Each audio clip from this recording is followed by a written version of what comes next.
Sa ngayon mga kaibigan ay nandito tayo sa Barangay Guerrero, Dingras, Ilocos sa Norte, na kung saan matatagpuan ang Manang Luz Food Products Production Area. Ayan, nandito tayo ngayon dahil ipakita natin sa lahat ng mga tumatangkilik ang kanilang mga produkto upang sa ganon makita po nila kung paano nila ginagawa at kalinis ang kanilang paggawaan or of course dito sa kanilang production area mga kaibigan. Tara na at pasukin natin.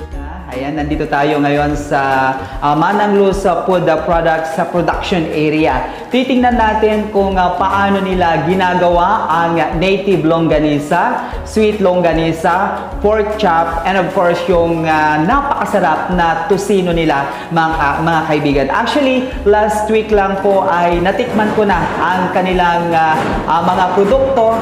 Masasabi natin mga kaibigan na masarap or kakaiba ang lasa. Sa lahat ng mga subscribers ko, maraming salamat po. And of course, kung bago ka pa lamang dito sa aking YouTube channel, subscribe ka na dahil kapag nakapag-subscribe ka na and of course kapag na-click mo na yung notification bell ay automatic na mapapanood mo lahat ng mga contents or yung mga videos ko na lalabas in the future. Kaya maraming salamat po sa lahat ng mga sumusubaybay sa akin, yung mga followers ko dyan sa aking Facebook page, JCQ Online TV. Subscribe na po kayo and follow nyo na po ako sa aking Facebook page mga kaibigan.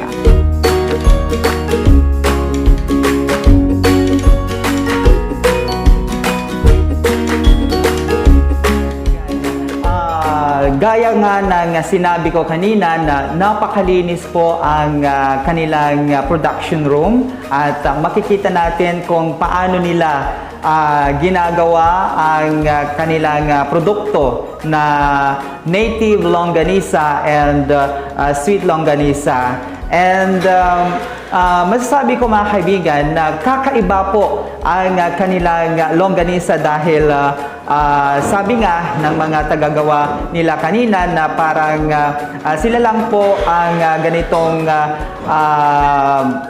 may kulay na longganisa dahil may sarili po silang ingredients at hindi na lang natin sasabihin sa vlog na ito kung ano po yung mga ingredients ng Manang Luz Food Products dahil sa kanila lang yon mga kaibigan. Upang sa ganun, hindi po magaya ng ibang mga gumagawa ng ganitong produkto mga kaibigan. Dito sa Ilocos Norte, maraming mga gumagawa ng longganisa, sweet longganisa, pero masasabi ko po na ang Manang Luz Food Products and of course yung longganisa nila ay kakaiba po dahil nasubukan ko na pong iluto.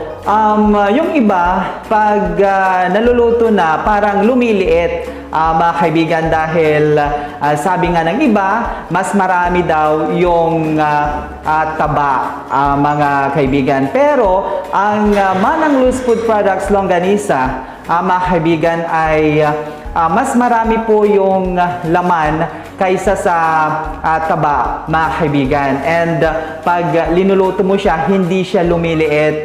Kung ano po yung size pag linuto mo, ganun din pag naluto na siya. At hindi po matitikman yung bawang mga kaibigan. At sabi nga ng mga nakatikim na, pag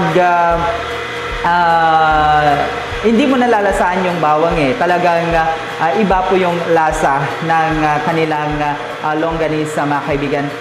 Yung ginagawa nila ngayon ay yan ang sweet longganisa or native. Oo mga kaibigan, native longganisa po yung ginagawa nila ngayon. So malalaki po siya, kakaiba yung shape niya.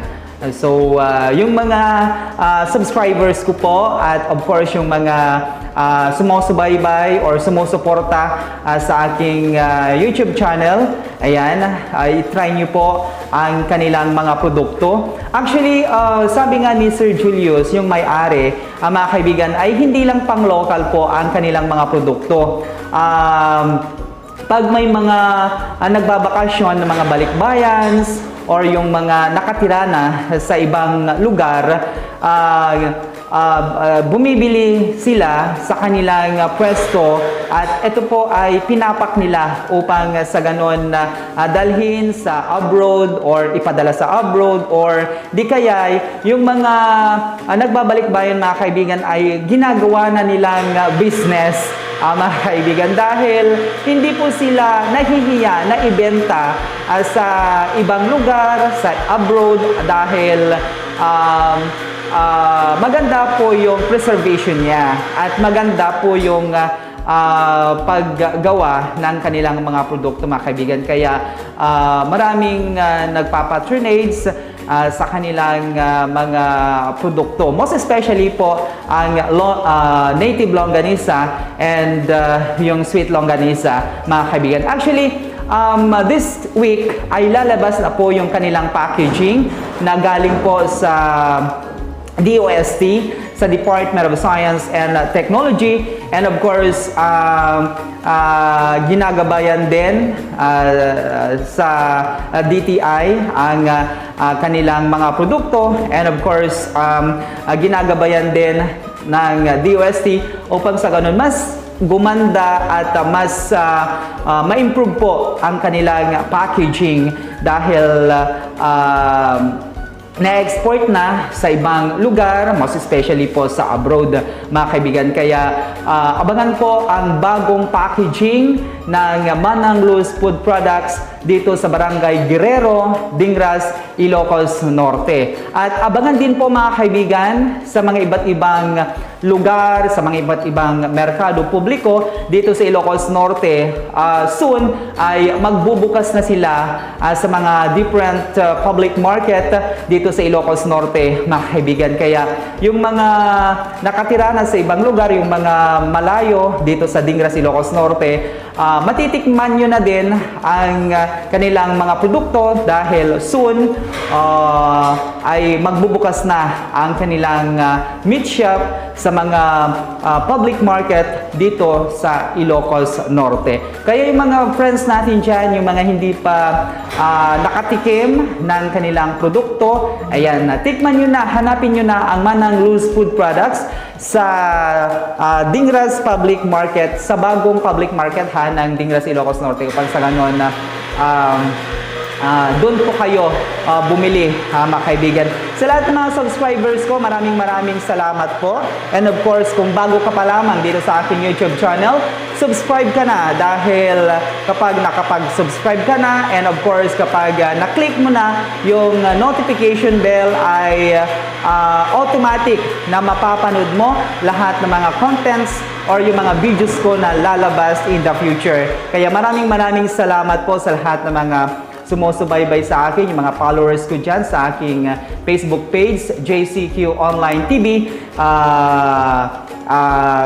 Subscribe na po kayo and follow nyo na po ako sa aking Facebook page mga kaibigan. At sa lahat ng mga nanonood ngayon, you can check me on my radio program mga kaibigan sa 105.1 Adjo FM, Radyo Pilipinas, Pidig, every weekend, Saturday and Sunday, 3 p.m. to 6 p.m. po. At sa lahat ng mga programa ng DWCI 105.1 Adjo FM, supportahan nyo din yon mga kaibigan, upang sa ganon, sama-sama po tayo sa ating himpilan. Ayan.